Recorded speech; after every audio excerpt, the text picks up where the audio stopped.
Hello, and thanks for watching this video. It's focused on a certain type of job costing with QuickBooks that you used to do it with Pro, Premier, and Enterprise, and that's estimate to actual. Where you create the estimate, you have all your items on there, and then you want to be able to report on, what you've budgeted for the job, and then what are the actuals for expense and revenue.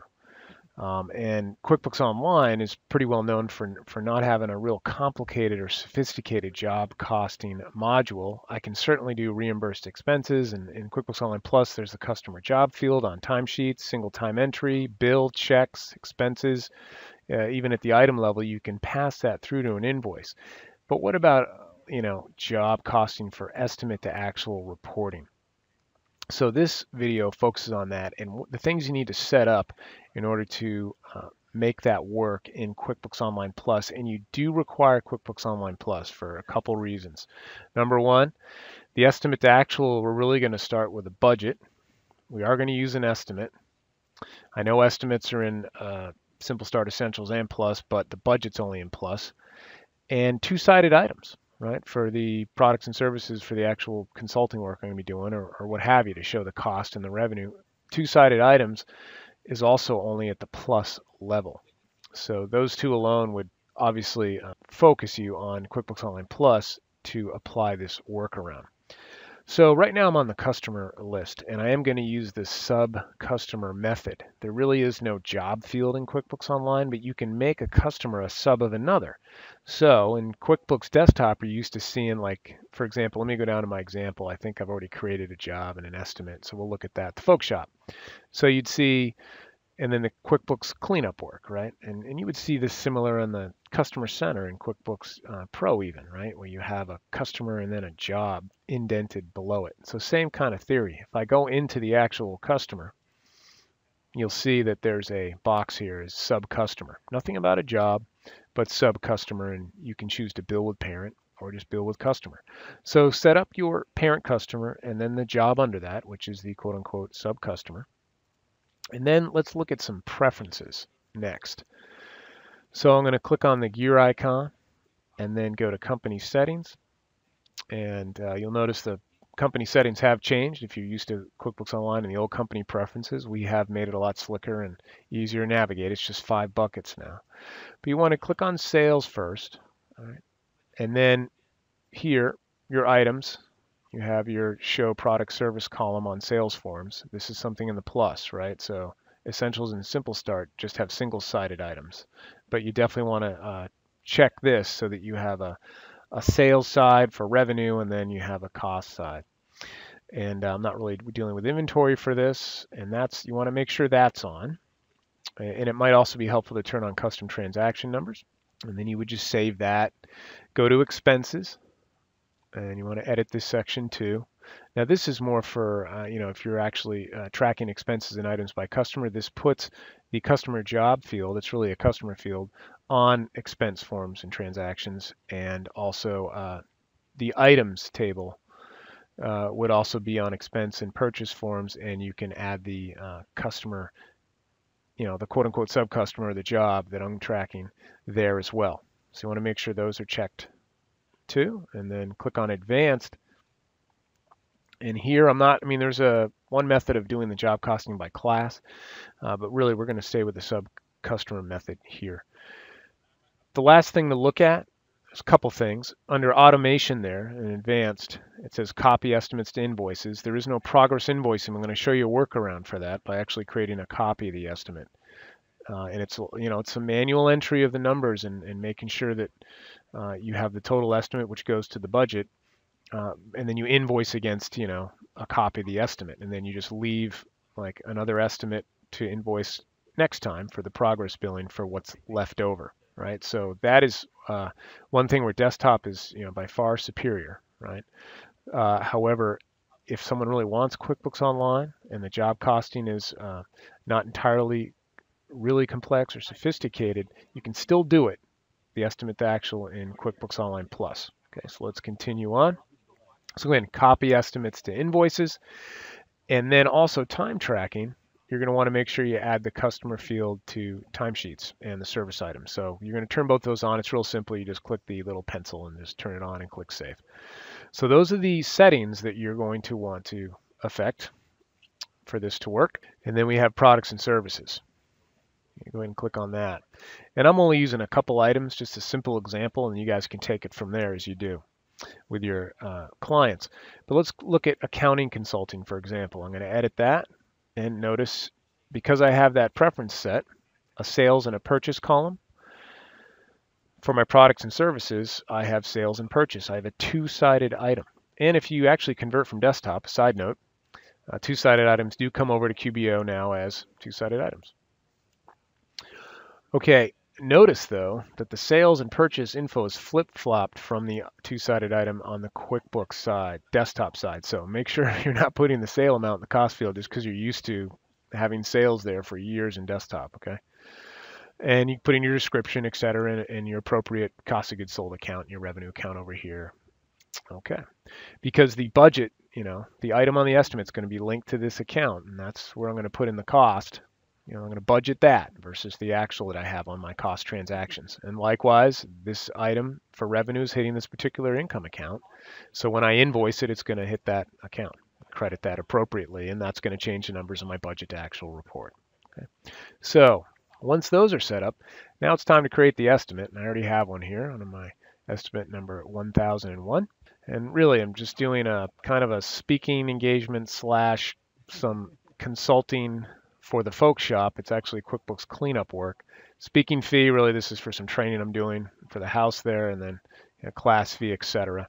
Don't have any materials on here. The inventory would be similar to desktop, whereas inventory you don't do a lot when you do an estimate to actual because cost is hit when you sell the item. So a lot of contractors will use non-inventory parts. So it would be similar. You could have some materials on here. They're really two-sided items, not necessarily inventory. If you do have inventory, just know you're not going to see the cost or the actual of that until you actually copy the estimate to the invoice and save it. And there's my estimate. I have the sub-customer, and much like in QuickBooks, I have the parent, sub-customer, and they've accepted it, which is nice about on the QuickBooks Online side. You can show that the estimate status as well as who's been accepted by and the accepted date. That's helpful because you can kind of report on that or add those as columns.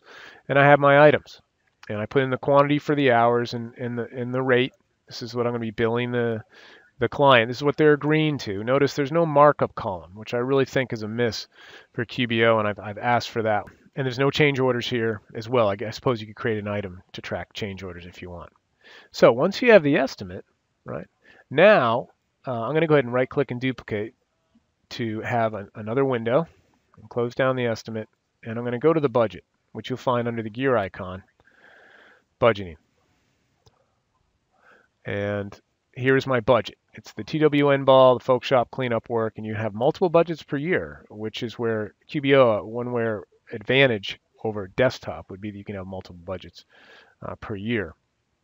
And I view it by year. You can view it by month, quarter, and year. It's up to you. If you're only doing the job for a month, do it for a month. But I just wanted to see the totals, really. That's why I chose year. And same down here. So you would go ahead and in the income revenue section, these items that were on that estimate there, particularly accounting, consulting, and technical telephone support, those are actually linked to a consulting revenue.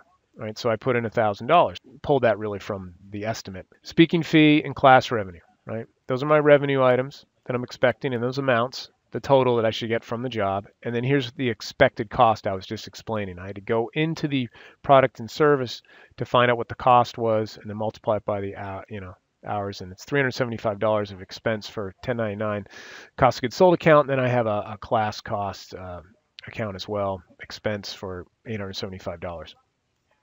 So now that I've created the budget, I can then run a report. I'm going to start out at all reports because that's where you guys will probably start. And business overview. And you're going to scroll down and you have two budget reports. There's the budget overview and the budgets versus actuals. This is what we're going to use. And by the way, all of this came from Stacy Kildal. It's her workaround she uses, and she has it on several blogs around town, if you will. But particularly for the Sleater blog, QuickBooks and Beyond, you can get screenshots and written steps on how to do it. So I'm going to go ahead and click Customize because it brings up the report, but also allows me to customize it first. because there's some things you're going to want to do on the report. So I'm just going to leave it for the full year. You could do it for the month or whatever you want. I chose the budget that I'm going to report on. It's the only one I have right now, but if you had more, you just choose it from the drop down. And I'm only want to show the accounts with budgeted amounts just to streamline it.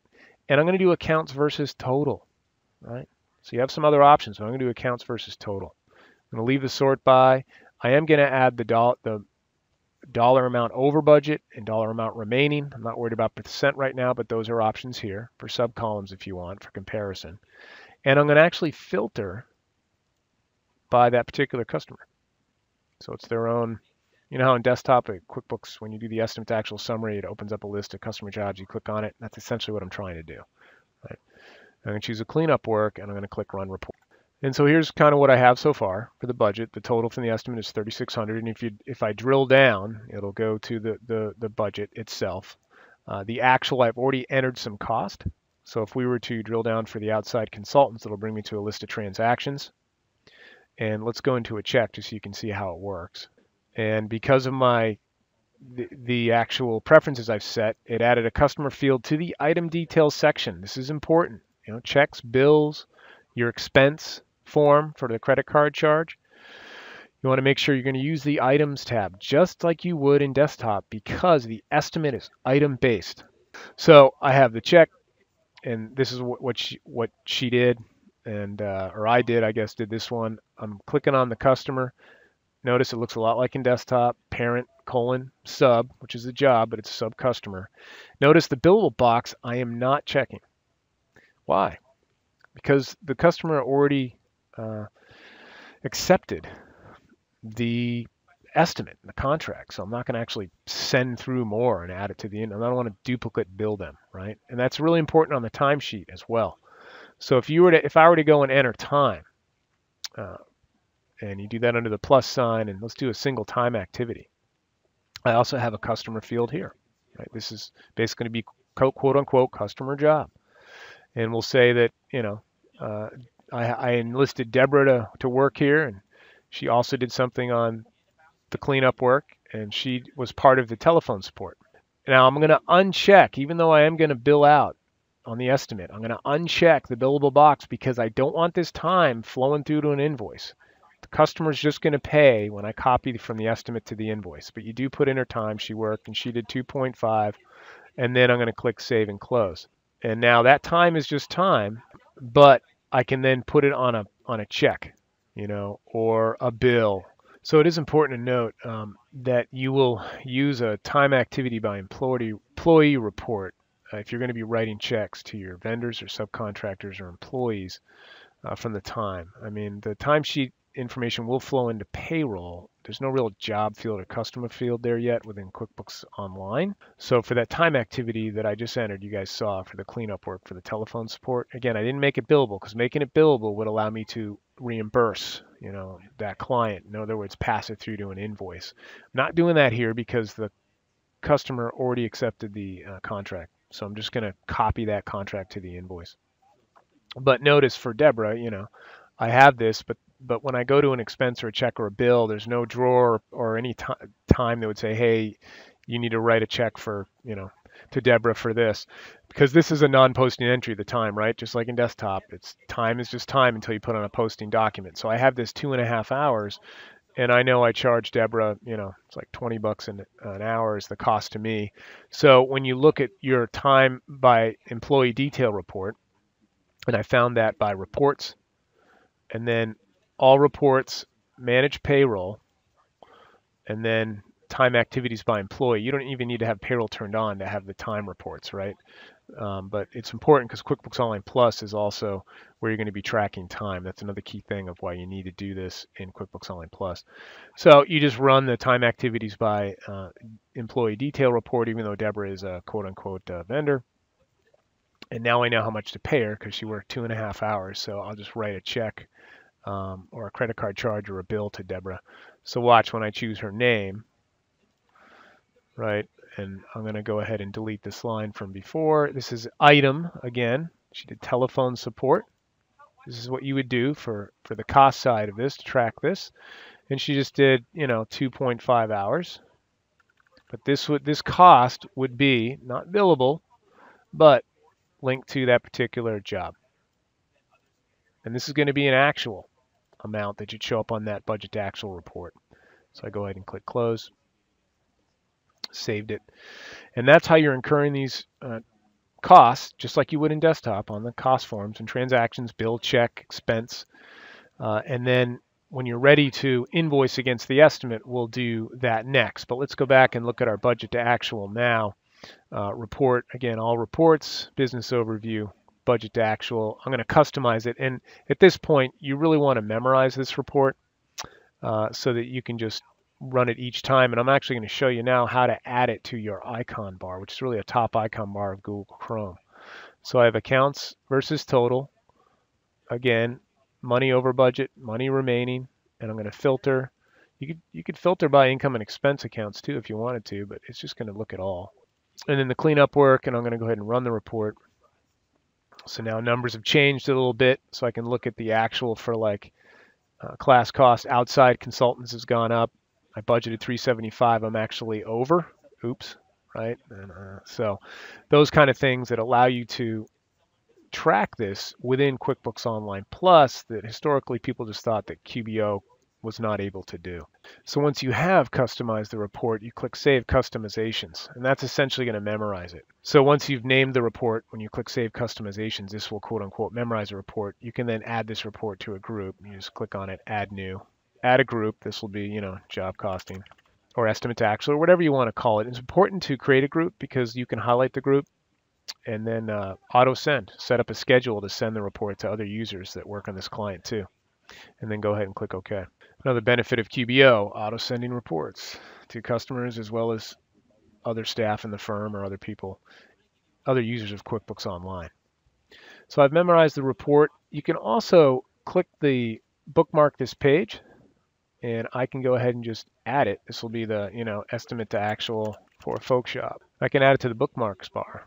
That's the reporting. Now the last step, let's go ahead and get some revenue in, right? I have no real revenue right now from this. It's all cost of goods sold and expenses. So we're going to go to the estimate now, and let's go to customers, go down to my customer, open the estimate. There's no real progress invoicing within QuickBooks Online. So what I'm going to do is really going to make a copy of this estimate. And so now I have two. I have that one, and I also have my original estimate here. So they're both the same amount. There's the other one.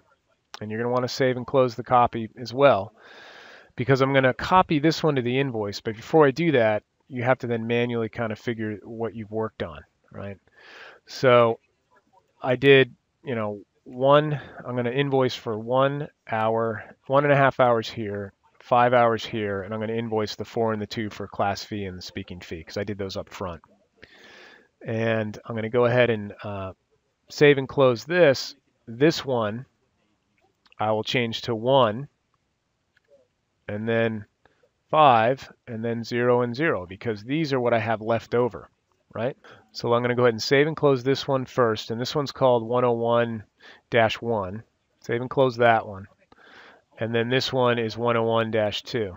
The totals of both those estimates, right, are going to feed into that budget. So the report shouldn't have changed. The budget amount shouldn't have changed.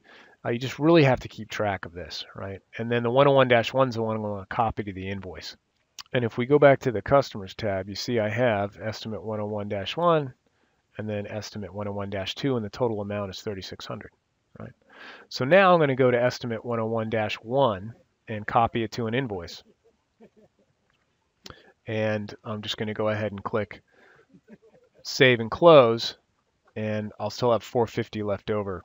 So I should have $3,150 of revenue on that report. So let's do that right now. Go ahead and click Save, Close. And now let's go back and look at our report. Click at Estimate to Actual, that icon at the top. And now I got some better numbers. I'm breathing easy because I got $3,150 in revenue, and I'm still, under budget by $450. But because I still have that estimate open, the Estimate -2, then I know that I'll need to, eventually take care of that. And so this one's closed, the 101, so I can close that one. Right, so if we go back to my customers tab for the folk shop cleanup work here, you can see that 101-1 is closed, right?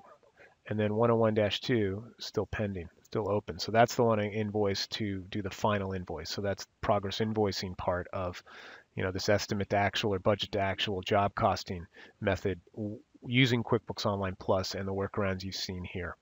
So I know there's a lot involved, so take your time kind of piecing through it. And then again, if you want to read the article on how to do this by Stacy Kildal, just go to QuickBooks and Beyond, Google that, it's the Sleater blog, and just search for her name or search for QuickBooks Online Job Costing, and you'll find the article. But I hope this was helpful. Have a great day.